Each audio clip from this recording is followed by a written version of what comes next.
Hey gamers, Rick here with Game Trade Media. We're live at PAX Unplugged in the exhibitor hall. I've got Alex from Gray Fox Games with us. Alex, thank you for joining us. Thank you so much for having me. This was a little bit of a jump in. Previously it was supposed to be Tasty Minstrel Games, but they are swamped. So we grabbed Alex to come over here and talk to us about City of Gears. So Alex, please tell us what this beautiful game is all about. So this is City of Gears. This is a game that is just coming out in stores probably in about a week or so. You'll be able to find it. This is a game where, as you'd imagine, it's a city of gears. It's a steampunk city that you are going to uncover. Each city in this game is unique. So we've set up a 3x3 grid of city tiles out here out of 21 possible tiles in the game. Nice. So each city you uncover is going to be completely unique. Nice. You're going to be discovering the city using your robot automatons, these little workers here, and you're going to be rolling resources each turn to try and get out into the city. So on this dice we have 3 different kinds of resources. We have gears, we have steam, and we have zaps. So at the start of a turn, let's say I was playing as green, I would roll these dice, and that's some nice options there, some steam and some gears. Gears will let me draw from this bag here, and I can use these gears either as developments, so I can add them down into my factory, use them as developments, or I can build them as links into the city. So if I built this as a link into the city, this would now be a nice little pathway for my robots to jump across. It also serves as area control at the end of the game. Nice. Yeah. Steam is what you're going to use to move your bots around. So these are my 3 robot workers I start the game with, the 3 little bots I have to use. If I spend a steam, I can take this bot, move it across my own gear link into the city here. When I do so, if I'm the first one on a tile, I'll grab a discovery token for that tile, 2 points at the end of the game, and then I'm going to see what we've discovered. So under here, we have found an opulent garden.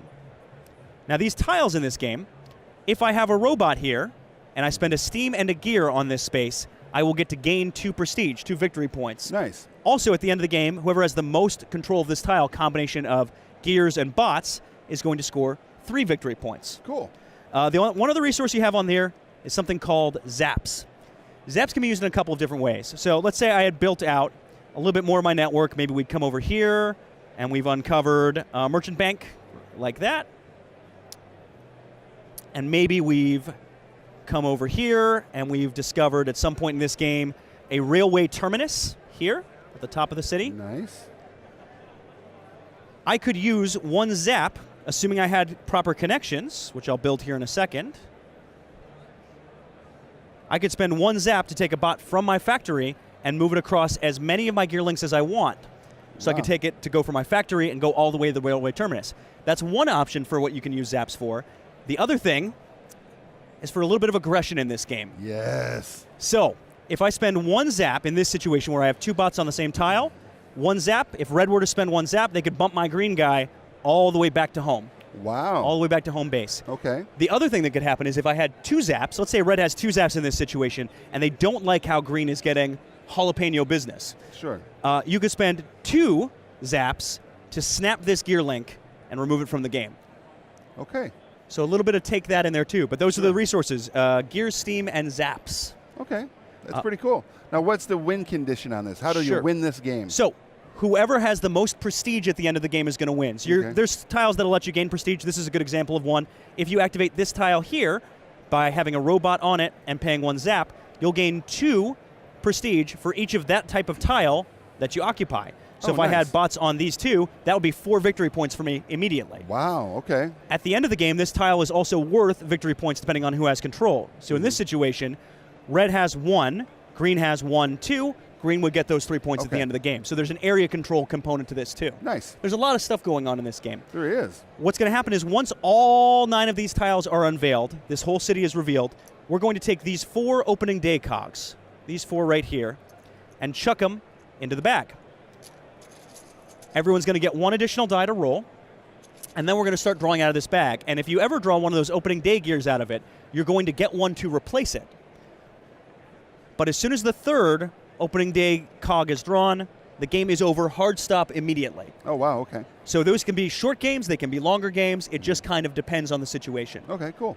There's a little bit of randomness in when this is going to end, so you always have to try and put yourself in the best position you can. Right, that's very cool. Yeah. And this was, who made this game? So this is a co-design. It was primarily come up with by Chris Leader. Okay. So Chris Leader came up with this as a contest entry for a Game Crafter contest, Best Steampunk Game. Nice. And ended up winning that contest back in 2012, and then it was in development for a number of years. It was shopped around, and eventually we were lucky enough to pick this up, had it on Kickstarter earlier this year, and now we're able to release it out to retail. I love it. Yeah. So very cool. So where can people go to find out more about Gray Fox?